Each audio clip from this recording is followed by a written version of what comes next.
So, this is the Apple TV 4K. Most people think of it as a regular streaming box, and it's partially true, but I think it's Apple's most underrated product, and let me tell you why. I've been deep in the Apple ecosystem for years, and the Apple TV was always one of those products I wanted to try, but could never justify spending over $100 on it. I mean, my smart TV already had Netflix and all the apps I needed. Then I got one as a Christmas gift this past year, and at first, I thought it would just make watching Netflix a little bit easier. But what I didn't expect was that it would slowly become the hub of my entire entertainment setup. At first, I only use it for the basics like Netflix, YouTube, you know, the usual. But right away, I noticed how much smoother it felt compared to my TV's built-in apps. The menus are clean, fast, way better than your native TV UI, almost like having CarPlay in your car. It kind of just feels like scrolling on an iPhone, except you're doing it with a remote. And around the same time, I was thinking about upgrading my TV speakers. I don't really have a huge living room, so when I realized that I could pair two HomePod minis into a stereo setup, I knew I had to try it. The real magic was plugging the Apple TV into my TV's HMI ARC port, and basically that turned the Apple TV into the middleman for all sound outputs from the TV. So not just from Apple TV, but even my PS5 connected to the TV. Every sound coming from the TV just routed through the HomePods automatically. I actually made a separate video on this, but in short, pairing it with HomePods turned my TV into a way better sound system without needing a separate soundbar or other speakers. Now you might be thinking, okay, so it streams shows and connects to HomePods. What's the big deal? And here's where it clicked for me. The Apple TV slowly became the hub that ties everything together.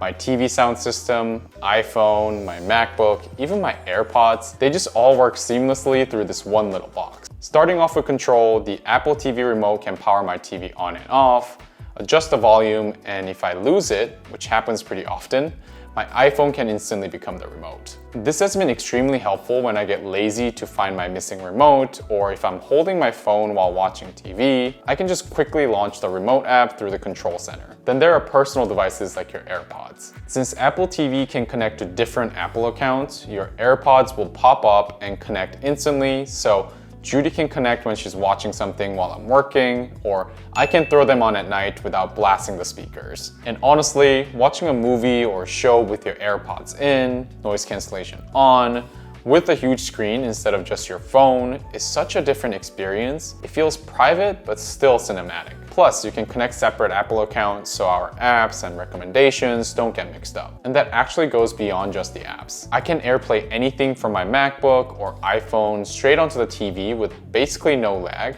which makes the TV feel more like an extension of my devices. If I'm working on something from my MacBook and I want it on a bigger screen, I can just throw it up instantly on my TV. I've even used it as a giant monitor with a wireless keyboard and a mouse. I mean, it's definitely not something I do all the time, but it's definitely convenient to have. Another underrated feature is FaceTime with continuity camera. Apple TV has FaceTime built in, and it basically turns your iPhone into the camera. I usually place mine right under the TV, and it even supports center stage if your phone has it. So instead of huddling around a small screen, you can FaceTime from the couch on a big TV. I've even used it to catch up with family, and it's way more comfortable than crowding around a phone. It feels more immersive, almost like you're actually in the room with the person you're FaceTiming. And while the Apple TV is nothing like a full console, pairing a controller and playing some casual games through Apple Arcade feels like a nice bonus. It also has fun party games like Song Pop Party where people can play on their phones, single-player games like Sneaky Sasquatch, or even multiplayer games like Sonic Racing and What the Clash. I've also made a separate video on Apple Arcade as well, so if you're curious, check out that video.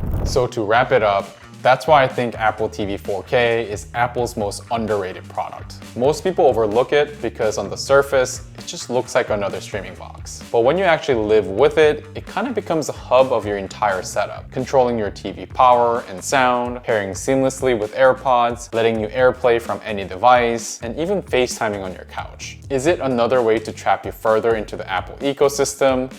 Most definitely, but I mean, it's very convenient to have and use, so what can I say? It's not the flashiest Apple product, and it doesn't get talked about nearly as much as iPhones or MacBooks, but in my day-to-day, it's definitely become one of the most useful devices. If you're already in the Apple ecosystem like me, This little streaming box might surprise you the same way it did for me. And with rumors of a refresh coming later this year, I'm curious, do you think it'll finally get the spotlight or stay underrated? Let me know in the comments below, and that's it for me today. Thank you so much for watching, and I'll catch you in my next video. Bye now.